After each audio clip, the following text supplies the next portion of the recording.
Howdy, good morning. My name is Rob and you're watching Junk Monkey Treasures.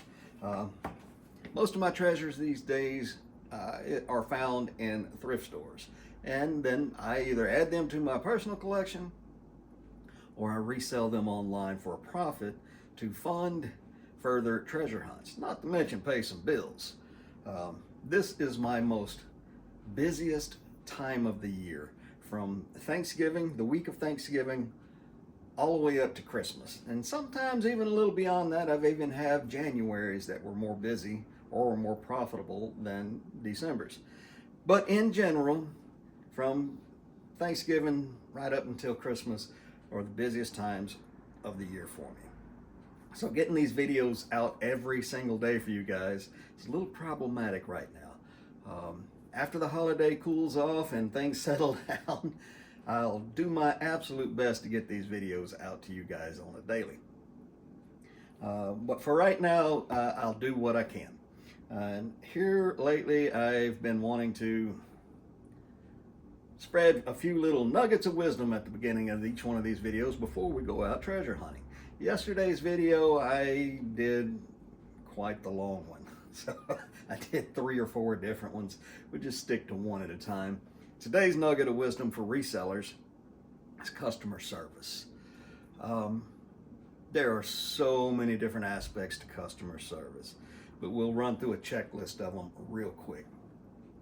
Number 1, be honest in your listing. Good pictures, good title, good description, brutally honest about any flaws. I have had items that I was brutally honest about the flaws with the item. In fact, probably overstated the flaw. And almost every single occasion that item sold for good money, and the customers were always happy because it was better than they expected. On the other hand, if you downplay a flaw, you're going to make some customers mad. Not a good thing. So, like I said, good pictures, good description, good title. Take the time to research things correctly and make sure what you're selling is what you say it is. Next one is good packaging. Package your items correctly. And I'm not above reusing a box or even packing material, bubble wrap and tissue paper. But that is not how I do things on a daily. If I have that material or I come across that material, I'll gladly use it. But I stock boxes for everything that I sell. I keep plenty of bubble wrap around, plenty of crush paper, plenty of tape. So don't be shipping things out in a used cereal box or putting breakable items in poly mailers. Just don't do that. Be professional, use the best box you can. I'm not saying don't reuse boxes that you get for free, but be a little bit more professional. It'll help you in the long run, I promise. Returns. Take the returns. They can be forced on you no matter what. It's better to go ahead and just take the returns. You're not going to get scammed as many times as you think. It's just kind of the way it is. So good customer service. And along with that shipping, ship every day. I know not everybody lives real close to their post office, but you can schedule pickups. I ship every day because I live within a few blocks, well, probably more than a few blocks, but within a few minutes of my post office, my UPS store, and my FedEx drop. So ship every day. Give me just a second and we'll get into those sales for the day that are going out. All right, that was all the wisdom I got for you today. I don't know how I'm going to come up with any more of this. What between yesterday and today, there's not a whole much more to go by. Keep it simple. So today we got going out of here another VHS. This is a copy of Young Frankenstein. Wonderful movie. One of my top 10 favorite movies of all time. One of the blue crackle glass stemware pieces sold. These have been selling really good. It was a gamble when I picked them up. I didn't know that they were going to do well, but they have. And then we sold 3 of these Georgian, vintage. Georgian is the pattern. A couple of different companies made these. And these are going out of here. I probably won't be picking up any more of these unless I get them for like less than $1 a piece. And they're usually $2 or $3 a piece. And they take a while to sell. So there you go. That's what's going out of here today. I'm going to get this boxed up and shipped out. And we will get you out there to do some treasure hunting. So like and subscribe. Come along for the ride. We'll see you when we get inside a thrift store. Well, we just made it in and got one thing in the cart to look up, but I looked over and I saw this really fancy glass basket. This is the kind of stuff you have to be careful of, because if you Google lens this, it's going to come up as Murano, but it is absolutely positively not Murano. One of the ways to tell, now this is not 100% proof positive, but when it has this sanded, rough base, that is almost never Murano, especially in a piece like this. The color is not right for Murano either. So don't be fooled when your Google lens tells you something's Murano. Go spend some time in the Facebook groups about Murano glass, and you'll quickly learn some of the red flags to look for. There's an awesome pair of birds. They are Japanese. Yep, Japanese. They are vintage. Unfortunately, they are badly broken and they are repaired.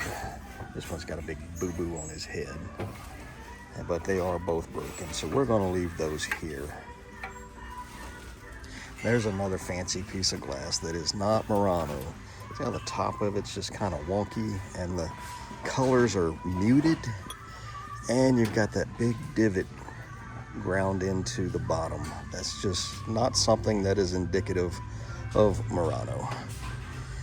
And well, they just got all kind of teaching moments right here. You got these 2 big, nearly identical decanters. One of them has the stopper, one doesn't. It sits in crooked. It doesn't fit right. The opening is crooked. Everything's just a little off. The stopper is not well made either, and it's got a big chip on it, but regardless, the connecting points here and here are just not well done, not to the standard of Murano, or even Empoli for that matter. So I'll bring you folks in when we find something else. Anybody know if these things work? Asking for a friend. There's a cute little vintage piece, unsigned. Now there's something you don't see very often. It's just a chip and dip bowl. It's probably vintage, but what you really don't see is the bracket that holds it all together. Now that is almost always missing, and then you'll see the 2 bowls in separate places. If that was the right color, like the one my mother had, I would buy it in a heartbeat. And I think I just heard a new cart come out, so we're gonna go check that out. Folks, if you caught me on the We Don't Give a Flip podcast, you heard me talking about the bubble lights being illegal to list on eBay. They're actually illegal to sell, period.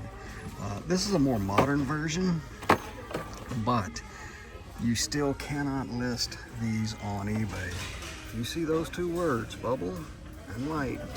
You cannot put those 2 words together in a listing on eBay. It will get pulled and you will get a strike against your account. They're serious about those as they are the lawn darts. Get through here and see if we can see anything in the electronics.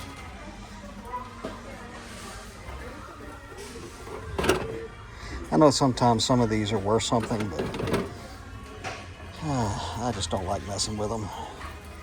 There's always like that one key that's a little off or dead or something, and just a pain in the neck to deal with.